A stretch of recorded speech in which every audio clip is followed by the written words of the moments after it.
AOC says she wants Pelosi and Schumer gone and calls some of Biden's new appointees horrible. And leaked audio, Tom Cruise loses it on his film crew over social distancing guidelines. And Biden picks former Mayor Pete Buttigieg for the head of U.S. Department of Transportation. Guess Biden didn't hear about his bad record on potholes. We've got all that and much more coming up, and it starts right now.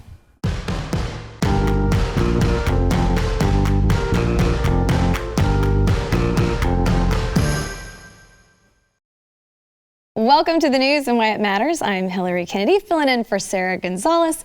Thanks for joining us. We've got a lot of really, really good stories today. So, of course, I had to have some of the best, like Jason Buttrill, the head writer, chief researcher for Glenn Beck.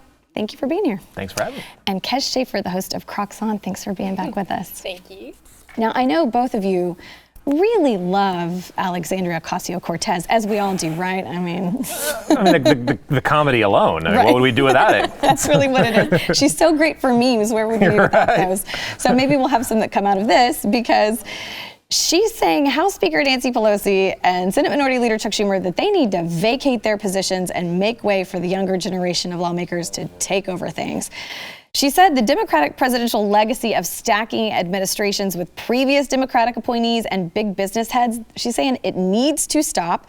She did an interview with Intercept, and she said the Democratic Party, it needs a serious leadership overhaul. She said, I think it's part of a larger issue that we have right now, which is the Biden administration is bringing back a lot of Obama appointees, which, depending on where you are in the party, may sound nice, I guess. But I think a lot of people fail to remember that we now have a Biden administration that's bringing back a lot of Obama appointees. But when Obama was making appointments, he was bringing back a lot of Clinton appointees. She's saying this is a huge reason why we got President Donald Trump in the first place. So now she rejected the possibility of running for the position anytime soon. She said, the House is extraordinarily complex and I'm not ready. It can't be me. I know I couldn't do that job. But what do you think? I'll start with you, Jason. What do you think about her call to get rid of Pelosi and Schumer? I'm not surprised. What's funny about the Democrat Party is it's so divided right now. And even though they apparently have won this election, or presidential election, they did horribly in the House. Still, too close to call for the Senate. But I mean, if Republicans maintain control of the Senate, it'll be the first time since I think the late 1800s that an incoming Democratic president hasn't had a majority in the Senate. So that just kind of puts everything in context on how hamstrung they're going to be. And this is I'm really crossing my fingers on this, but if Republicans can just get one of those runoff elections in Georgia, this is basically going to be a lame duck presidency from day one. He's not going to be able to do anything through the legislature at all. It's all going to be through executive order. And I don't know, there's ways that the right can combat that through the courts. They certainly did that with Donald Trump. So, so that's one thing. Is just they're just ridiculously divided. They've got a big problem.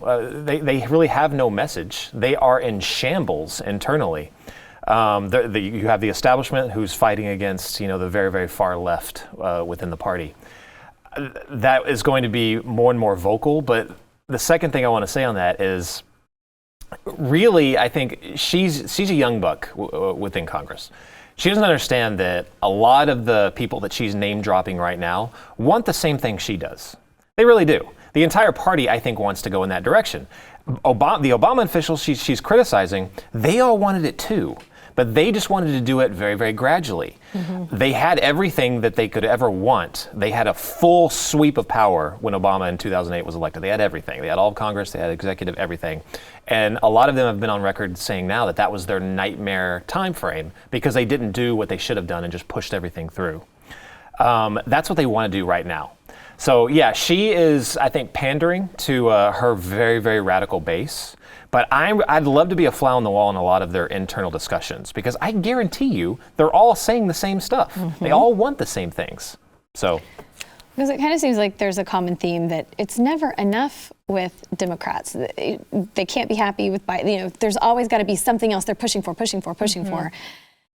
So why do you think it always has to be like their way or nothing? I mean, AOC's really been pushing hard for what she wants and trying to do everything that she can to really sway the Biden administration to see things her way. I think it's a little bit cocky. I don't know if that's an appropriate word, if you guys use that. But okay. Yeah. Well, she's a bit full of herself because, like you said, she is a young buck. She is coming in here. She's just been in here for a few years. And I think a lot of people feel like she really doesn't know what she's doing and feel like there are actually people behind the scenes pulling the strings and, you know, advising her on what to do. So it's interesting for her to go in and then, you know, start saying all these people who have been here for ages. I mean, granted, are really wicked, evil people like Nancy who are just like, yeah, we all agree she should leave.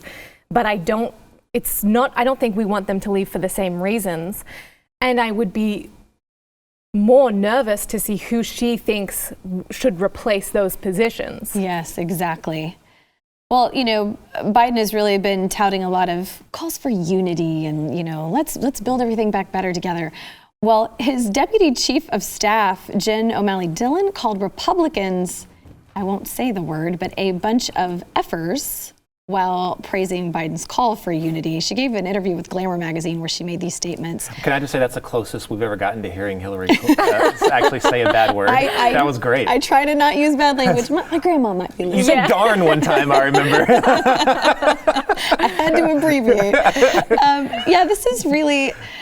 This just makes no sense to me. She said the president-elect was able to connect with people over the sense of unity. In the primary, people would mock him like, you think you can work with Republicans? I'm not saying they're not a bunch of effers. Mitch McConnell is terrible, but the sense that you couldn't wish for that you couldn't wish for this bipartisan ideal, he rejected that. So, I mean, what do you make of her comments? It just seems so absurd that she's, you know, talking about this call to unity, but then also calling people a really horrible name. The call to unity is total horse crap. It's total horse crap because they have no intention of, they basically want us back in our position pre-Trump, where we're just going to roll over and take everything they throw at us. Mm-hmm. That's their unity, is full submission. That's what they call unity. They really don't care about reconciliation or anything like that. They don't care about that at all. They hate everything about us. And I'll go one step further. For anyone that voted for them, they hate everything about you too. Mm-hmm. They don't like you. They use your sympathy to get your vote. That's it. They do not give a crap about their constituents. Yeah, all of them. They don't give a crap about their constituents. Mm-hmm. So it's far worse than just calling us that. You got to look at that, especially if you're on the left, and say, pretty much, they think that about me as well. Mm-hmm. And they'll use ridicule all day long, you know, so that we can't fight back, which is one of the Saul Alinsky's rules for radicals, is it's very hard for us to combat that. They're going to ridicule us, they're going to call us names because we're evil, awful people. And the moment we say, yeah, but, okay, racist, you know, okay, bigot. Yeah. Okay, they literally don't want us to say anything. They want us in our corner. They want us to be submissive as possible. Mm-hmm. But it goes across both ways. Well, yeah, I mean, I feel like they have been very vocal about calling the right hateful, saying that we're the party of hate. But then using that kind of language to describe those on the right, or, you know, Kathy Griffin holding up a decapitated head of President Trump, those are the things that they are doing. So I just don't understand how they're able to convince themselves that people on the right or conservatives are the party of hate. It's so crazy. Like, yes, like the Kathy Griffin thing, or wasn't there like a Shakespeare in the Park where they had Donald Trump and they all stabbed him and all these things, and you're like, you're literally depicting like killing people, killing them, but we're hateful. But they've done a really good job at painting Trump supporters to be that way, where the general public of leftists and whatnot will actually believe that and be like, oh yeah, they are effers and they are this and they should deserve to die, because it's like all these BLM riots are like they're going out and they're protesting because the Trump supporters and blah blah blah and the Proud Boys, like they love Trump and they're coming out to do this, and like they totally make it seem like everything that's bad that's happening in the country, racism, homophobia, all this stuff, it's Trump supporters, it's Republicans, it's conservatives, it's Christians, because and they do a really good job of it. They really do. They're the worst hypocrites I've ever seen in my life. I'm flabbergasted on how they get away from it, away with it. Deborah Messing the other day, when she made that, you know, homophobic, encouraging rape against the president of the United States. Oh my God. But then she didn't have to apologize for it. She doubled down on it, and of course her base just loved it. Their base loved her for it. They don't call her out on it at all. And there was this comedian not too long ago on a podcast. I can't remember her name, But she said, basically that it was kind of like liberal douchiness. She conceded that. But she said that we can get away with it because we don't really believe it. Yes. Like we can say things because we don't really believe it. Yep. But of course we believe it. And she's talking it more in the frame of like comedians. Yeah, Sarah Silverman. Sarah Silverman, thank you. Yep. Yeah, that's who it was. But it's the same thing. Like they're the ones that are compassionate, especially on minorities, and the poor. Never mind the fact that their war on poverty from back in the 60s never did anything for the poor. Yeah. It just keeps people enslaved. That's what it's all about. Yeah. And they're always putting on a show crying. What's that? Rachel Maddow crying. Oh my gosh. Oh my gosh. I can't believe it. They're always just like these crocodile tears. And they act like, I just love people. And it just would be so sad, and you're like, honey, like what? Yeah, I'm confused. Back to AOC. Remember her pictures at the border in that white suit where she's bending over sobbing? Oh my gosh, that was just ridiculous. Cut the theatrics. I'm just, Well, you mentioned this, Jason, about the race in Georgia. So there's some black pastors that are calling out Reverend Raphael Warnock for supporting systemic racism of abortion. So this is a coalition of more than 25 black pastors, and almost all of them are mainly from Georgia. They called him out for supporting abortion. They said they felt compelled to confront the Reverend after he made public comments supporting abortion that they said represented grave errors of judgment and a lapse in pastoral responsibility. So what's interesting about this too, though, is Warnock called Republicans gangsters, thugs, and child killers for when they voted to pass an over $1 billion in tax cuts back in 2017. He had said about them, Herod is on the loose. Herod is a cynical politician who's willing to kill children and kill the children's health program in order to preserve his own wealth and his own power. Hope is in the air, but Herod is on the loose. And that's when he then called Senate Republicans gangsters and thugs. So Warnock wants to stand by his claims on abortion, but then he thinks Republicans are child killers because of tax cuts? Absolutely ridiculous. Raphael Warnock's actually a dangerous guy. He really is. Marxism is his religion, and he preaches it from the pulpit. And he is in the same line of, let's say, a Malcolm X or like a W.E.B. Du Bois at the turn of the century. Du Bois actually, and I know some people say it's Du Bois, it's not, it's Du Bois. That's the way he said it. Just because I know people are going to yell at me on Twitter for that. But Du Bois was a big supporter of Margaret Sanger. And when a lot of people tried to call him out, for the eugenics and everything, he agreed with the eugenics and said, look, we kill some, we can weed out some of the undesirables, I think is what he called it. But he was just straight up front with it. But now there's this faction today that are still, they still agree with it. Some people, they just never even question the fact, because they support it, I think, that so many Planned Parenthood clinics are in the lower income neighborhoods. I mean, it couldn't even be more obvious about it. It's absolutely disgusting. Yeah. Because what do you think about over 25 pastors getting together and calling him out? I think, hallelujah, praise God. Like, people need to do it. And I think that's really, really good. And he's so true about what did he say? It's black intersectional racism or against abortion or however that phrase was. But it is like how you were talking about Margaret Sanger and all these people. It's like, it was totally for racist reasons that it was started.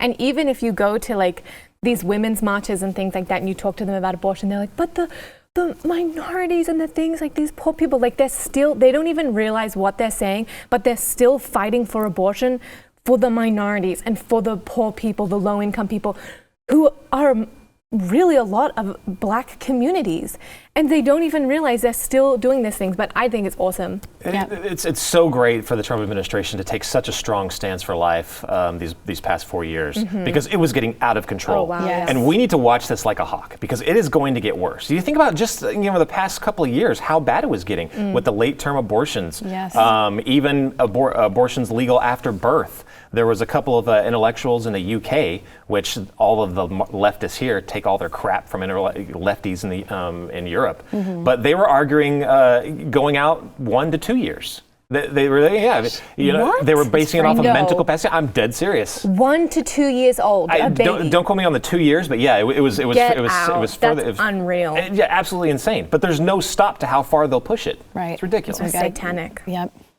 All right, we have a whole lot more that we're going to talk about. First, we want to thank our sponsor, Patriot Mobile. It is the season for giving. Patriot Mobile is back with a brand new Christmas promotion that's just for you until December 19th. So we're getting close. A Samsung A11 for yourself. Get that for you or someone else. That's 2 phones absolutely free, or bring your own phone and get a free month of service. With Patriot Mobile, you get the same nationwide coverage because they use the same towers as everyone else. Plus, they have plans to fit any budget. Patriot Mobile is America's only Christian conservative wireless provider. They take a portion of your bill and they help supply Bibles for kids. Love that. Switching is easy. Just go to patriotmobile.com/news or call their US-based customer service team at 972-PATRIOT. That's 972-PATRIOT. And veterans and first responders save even more, so go and check them out. The same service, a lower price, and they celebrate Christmas too. All right. Get free activation and a special gift with the offer code NEWS. That's patriotmobile.com/news, patriotmobile.com/news, or 972-PATRIOT. We'll be right back. There's a migrant caravan. It's heading for the United States. And these immigrants are hoping that Biden's new immigration policies will be friendlier to them than Trump has been. So this is more than 1,000 Honduran migrants. They departed their homeland last week, hoping to reach the United States here shortly, and hoping that when they do, Biden's administration will have more compassion for them. So this caravan, it's actually quite a bit smaller than the swarms of migrants that made headlines during the Trump administration. They're seeking refuge because they've had two really powerful hurricanes that's left a lot of people struggling economically. Now, border crossing, it's declined in 2020 due partly because of the coronavirus and also Trump's immigration policies. However, that's starting to change over the past few months, according to the New York Times. Detentions in October, they were up 30% over September. The figure in the coming months, it's supposed to be higher than that. Now, Biden has pledged to reverse Trump's deterrent policies. People are saying there's going to be more caravans in the weeks it's going to increase. People are no longer as scared of the coronavirus that are coming from those countries. They're hungry. They've lost everything. Their towns are still flooded, so they're looking for their next step. So, Jason, what do you think we're going to expect to see with this new wave of immigrants trying to come in with the Biden administration potentially taking over? So such crap that they say that it's such crap that the left Democrats make this appearance that they're going to be more compassionate on immigration. I feel sorry for these immigrants that think that the Democrats are being truthful on what they're going to do as far as immigration is concerned. They don't give a crap about you. They do not give a crap about you. They don't give a crap about immigrants. The only thing they give a crap about is if when they do get into the country, using that as a political ploy, amnesty, whatever, that's when they give a crap about it, when they can use it. Let's not forget that Biden's administration, the president, when Biden was vice president, was called the deporter in chief. Right? So immigration laws don't change. It'll still be against the law for them to come across the border. Let's not forget that Obama was the one that built the cages that all of a sudden they care about. They didn't care about it then. Nobody reported on it. It was a policy that started under Bill Clinton and Janet Reno. Right? There's a trend here that this is Democrats have been called out, or now hopefully will be getting called out on this. So they don't care. I don't really think much will change because the border will still function. There'll still be a need to stop illegal immigrants from coming into the country.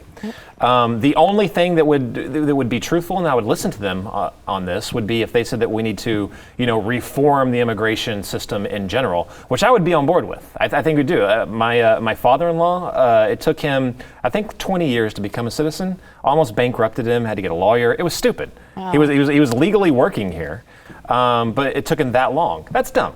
Right? Like, make it easier if they want to go through the process to do it. I'd be on board with having a discussion on that. Mm-hmm. But I don't think that they'll do anything about it because they don't really care. They don't care about making it easier for people to become citizens. They care about making it a political tool when it serves their purpose. So I really do feel sorry for the migrants because they're not going to get anything different.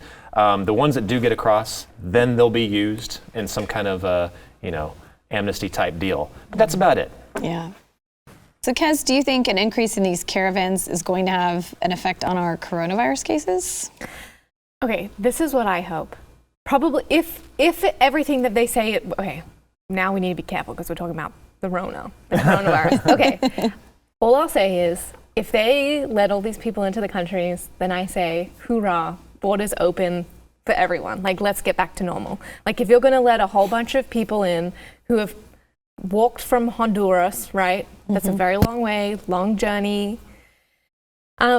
then open the borders for everyone. Let's all get back to normal. Let's all go and travel. I would love to go and see my family. Everyone wants to go traveling. Also, I do have a question, Jason, because I feel like you would just know about these things. Do you remember the last caravan? How it seemed as though it was fake? Like they all had like wristbands and then they were getting trucked up. Do you think this is another fake one, or do you think this is a genuine caravan? Well, I think they're all really I think the people that are a part of it are genuine because they really do want to come over. Right. But they're absolutely being used by the left. Right. We tracked down multiple organizations, George Soros funded organizations that were flying people down to these countries, and they were on the ground coordinators. Wow. It's all a political tool. That's all this is. That'll continue, I'm sure. But even Democrats, and the reason why they won't just start allowing all these people to come over is because I think they are stupid, but I'm going to say they're not completely stupid, because they know that you can't. It makes no logical sense to wildly increase, the government system of just handing out money, right and left, free healthcare, free college, free everything. But also allow tons and tons of people to come across the border. You're talking thousands and thousands of people, up to maybe 1 million plus. You can't just instantly have them come over, make them citizens, and then start giving them checks. It makes no sense. And in fact, Bernie Sanders said the same exact thing back in the day. He was a lot more sane, actually. A sane socialist. A socialist, yes, but he was a lot more sane about it. He was not for open borders, but the politics changed, again, when it suited their purposes. They wanted to be able to ridicule us by saying we are incompassionate. But that's just what they say out in public. They'll say the same things once they're in power and they have to pull the levers. They're going to dress it up. The media will not report on it, but I guarantee you seizures at the border will increase as these caravans start to come over. They will increase. The families being separated will continue. Kids will still be in cages. They're just not going to snap the pictures. All right, so we have a whole lot more to get to, and I do think you're right. I think we are going to see that increase.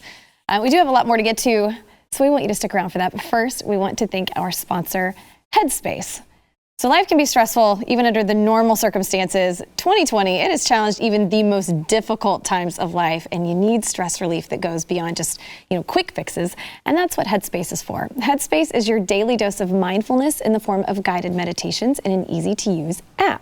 Now, Headspace is one of the only meditation apps advancing the field of mindfulness and meditation through clinically validated research. So whatever the situation, Headspace can really help you feel better. If you're overwhelmed, Headspace has a 3-minute SOS meditation for you. If you need some help falling asleep, Headspace has wind down sessions that their members just love. And for parents, Headspace has even morning meditations that you can do with your kids.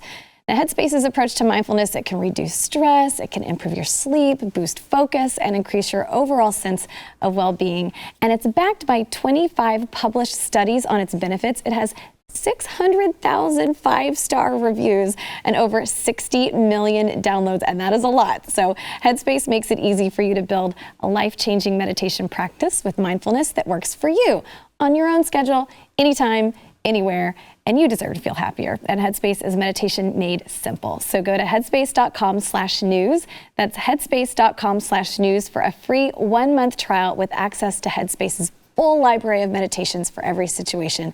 And this is the best deal offered right now, so head to headspace.com/news today. We will be right back. If there's any Tom Cruise fans out there, if there's those of you who have been just really waiting on pins and needles for Mission Impossible 7 to come out, well, we have an update for you, but it's probably not the one you were thinking. Tom Cruise, he's been on the set of Mission Impossible 7, and he went ballistic on some of the crew for violating some social distancing rules. And we have some audio, so let's take a listen. We are the gold standard. You're back here in Hollywood making movies right now because of us. Because they believe in us and what we're doing. I'm on the phone with every studio at night. Insurance companies. Producers. And they're looking at us and using us to make their movies. We are creating thousands of jobs, you I don't ever want to see it again. Ever! And if you don't do it, you're fired. And I see you do it again, you're gone. No apologies. You can tell it to the people that are losing their homes. because our industry is shut down. It's not going to put food on their table or pay for their college education. That's what I sleep with every night.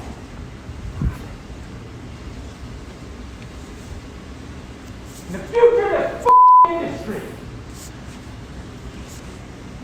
So I'm sorry, I'm beyond your apologies. Okay, so he flipped out because this is reportedly some of the crew ignored the social distancing guidelines and they were huddled around a computer monitor too closely. And boy, he clearly did not like that at all. They started production on Mission Impossible 7. I can't believe there's been 7 of them. That kind of blows my mind.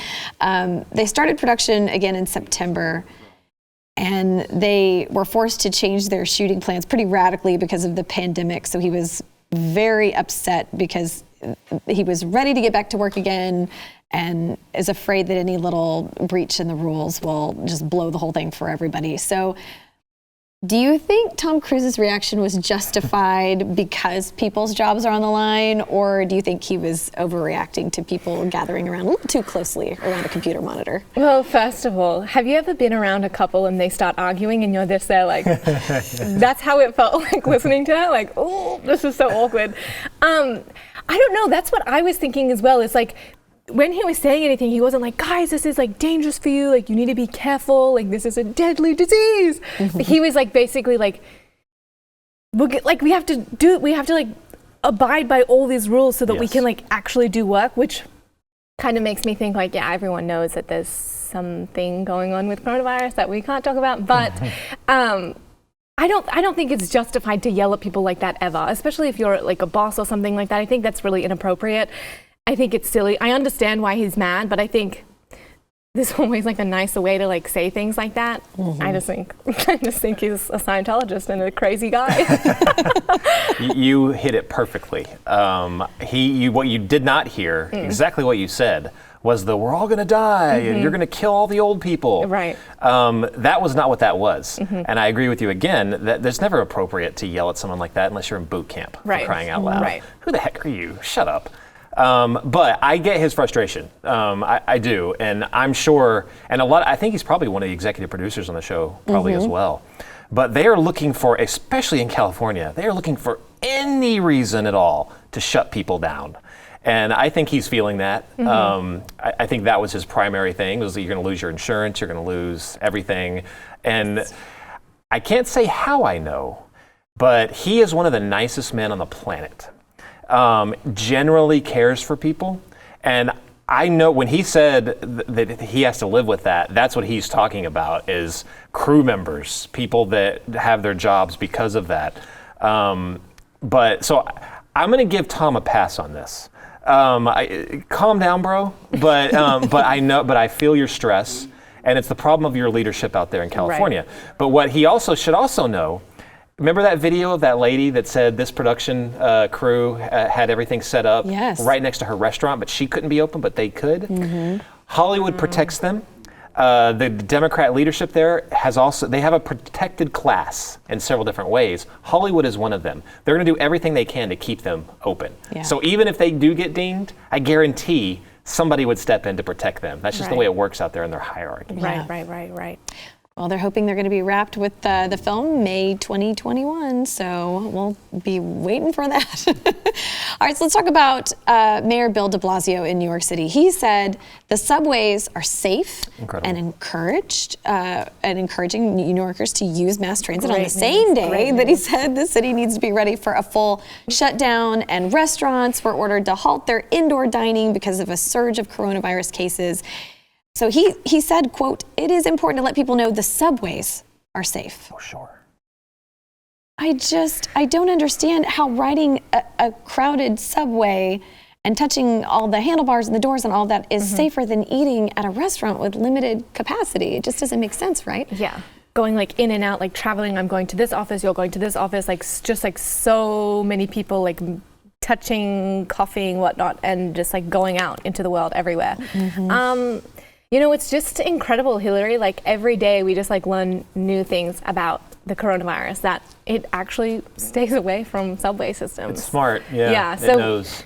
I mean, we can just like never really know what's going to happen next with all this sort of stuff. Yeah. Why do you think in this instance he's kind of picking and choosing what data he wants to listen to? It's very, very telling on the use of the subway. The state gets profit off of that, and he might as well just said, "Look, yeah, all your businesses are shut down, but the ones that pay my paycheck, that's not shut down." This is the worst. This is the most ridiculous, infuriating things of hypocrisy I've ever seen.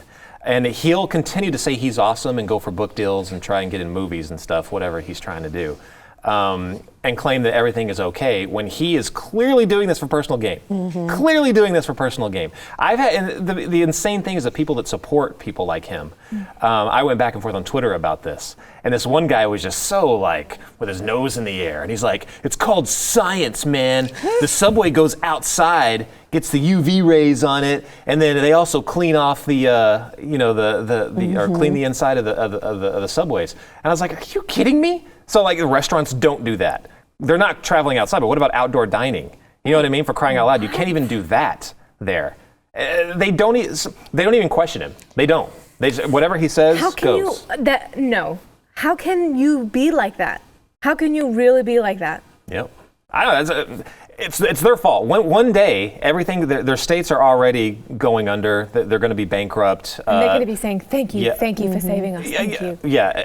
I'd love to be there at the end where they're like, "What went wrong?" Yeah. Like literally, what went wrong? This came out of nowhere. They have no idea. Oh my gosh. It seems silly that they're talking about having another full shutdown, but also encouraging people like ride mass transit. Well, where are people going to go if you've got everything's shut down? Yeah, I mean, there's no reason for any of us to leave our houses. So interesting. Okay, so we do need to go to break here in a minute. When we come back, we're going to talk about Mayor Pete.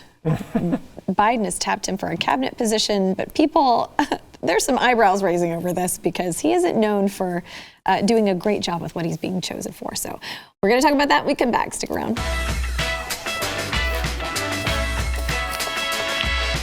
Remember the Ellen DeGeneres thing that came out recently as well? Well, Joe Biden, he's slowly trying to fill his cabinet positions, and he has asked Mayor Pete Buttigieg to head the U.S. Department of Transportation.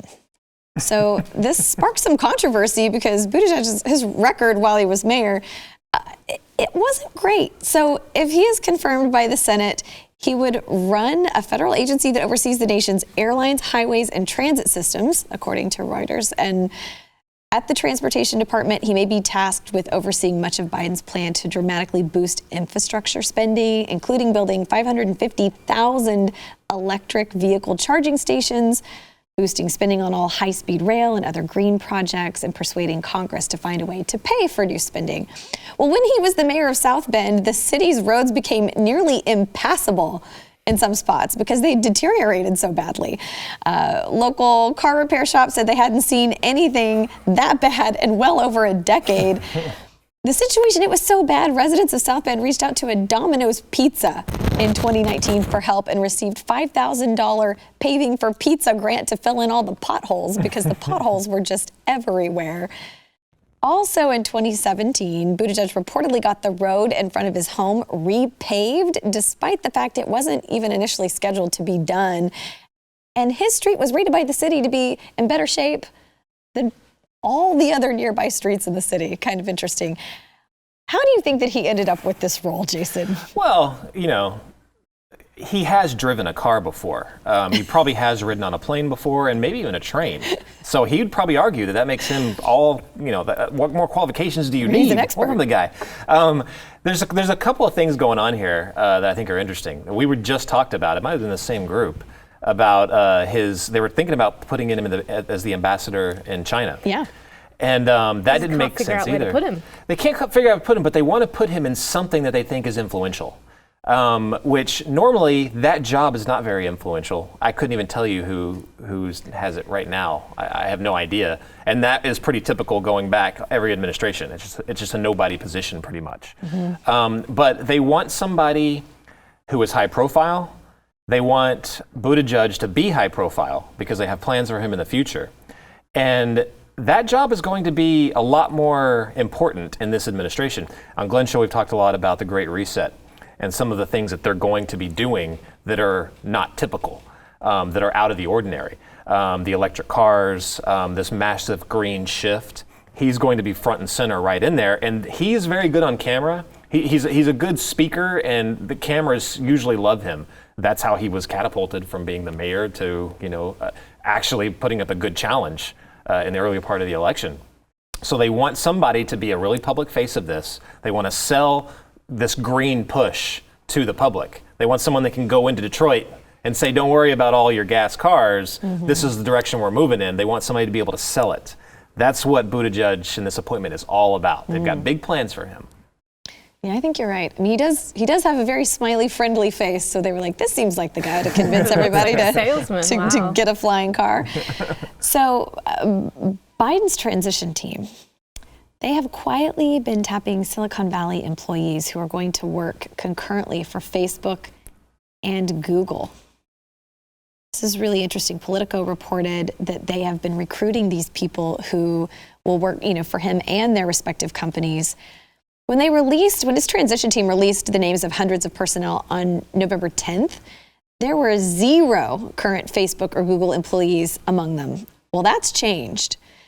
The transition website quietly added 4 Facebook and Google employees to its agency review teams around Thanksgiving, we think. Silicon Valley critics have pressured the incoming administration to not hire people with ties to the tech industry to senior posts, particularly individuals associated with Facebook and Google, which are fending off these massive antitrust lawsuits. So this move raised a couple eyebrows with people because big tech got a lot of attention during the election, especially over the allegations that they were suppressing right-leaning content, as we know. What do you think about this relationship between Silicon Valley and the Biden administration? I'm just so shocked Wasn't it they would shocking? do this. I know, I can't believe it. They were basically already working for them. You know what I mean? Like it kind of is surprising that they're going to be so blatant about it. But they were basically already working together. And this again goes back to the hypocrisy of the left, because they claim to not like crony capitalism. A lot of them not like capitalism in general. But how does crony capitalism happen? It happens when you have a partnership between big businesses and the government. That's how monopolies are created. In fact, is it Google or Facebook? Maybe both of them, but antitrust lawsuits are actually going on right now. But the reason that they're even possible is because the government gets involved. Now you have while they're still working for Silicon Valley companies, big tech companies, they're also working for the government.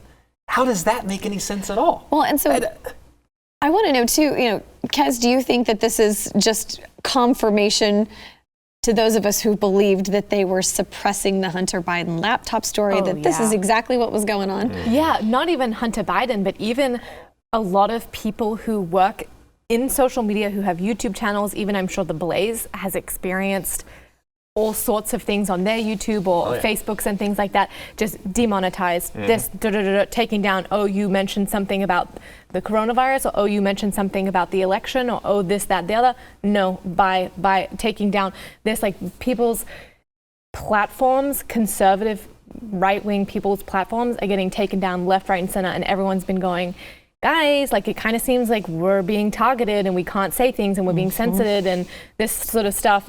And then it always works in favor, like the Hunter Biden situation for the Democrats, and you're like, well, okay, it seems like you guys have some sort of relationship. So we all of us, everyone knew it, like how you were so surprised before. It was really good acting. But yeah, we all did know it. And it is confirmation, but I think that, it's confirmation for us, but I think the rest of everyone else is going to be like, no, you're just being silly still. It's like, there's like people you can just like put like facts right in their face and they'll be like, I don't see it. Right. So think how bad this is going to get. It's already bad now. Yeah. Think about like they're doing this supposedly independently as a private company.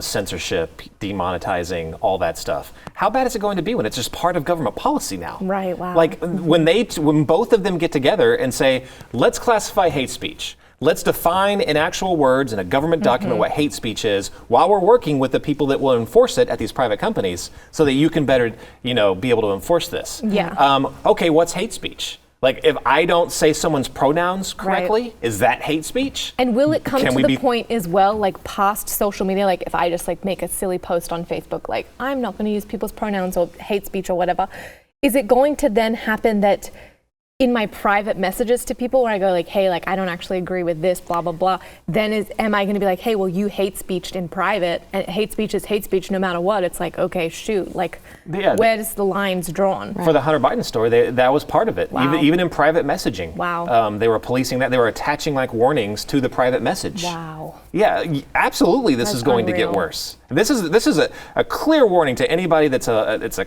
content creator or not, even just someone that wants to express their opinion on social media. Right. Yeah. Like, this is the direction they're going in. And it's all. Well, and I think that's why we've seen such a big push just within the past several months with people joining Parler and looking for alternatives to YouTube and Twitter and things like that. And we don't have time to get into it, but Twitter did confirm that President Trump could be banned for rule violating tweets after Joe Biden, they think, will be sworn in as president. So they're saying once he's no longer protected as a world leader, anything he tweets that goes against our policies or violates our policies, he's out of here. And I think he's got the most followers on Twitter behind Barack Obama, maybe, or at least as far as politicians go. But gosh, do we have time, actually? Do we have more time? Give me your thoughts. We have 1 minute. So that's what Trump has talked about, Section 230, which is absolutely pivotal that they have to refine that. Because there would be no problem if they were being consistent. There's no consistency there. So they'll knock Trump off of Twitter, but they won't knock off like Nation of Islam or Louis Farrakhan. Wow. People like that. Like they're just not consistent with it. That's why Section 230 there needs to be some kind of meddling with it to where they can start holding these companies, to task for this. Start saying, okay, if you're not going to do this, you're open up to lawsuits. I'm sorry, you're a big company, you're a billionaire, you're billionaires, you can figure it out, but you're more on your own now. I don't think they should be totally on their own, but more on their own. I agree totally. All right, so we've got to go to break. We have our fun question of the day and our results from yesterday's question when we come back. Trump's I cannot believe if they delete him off Twitter. I mean, he's such a massive. We had a great question for you yesterday. It was, should Texas and other red states secede from the union? 67.6% of you said yes, 32.4% of you said no. Quickly, your answers, what do you think? No, they should not secede. I think that they should do something to hold other states accountable when they violate the Constitution. But no, I do not think they should secede. Okay. Yeah, it sounds like a nice idea, but I think it's like the United States of America, and it would be so sad to see like if one state leaves and they all stayed, and then it's like, I love America and I want it to be united.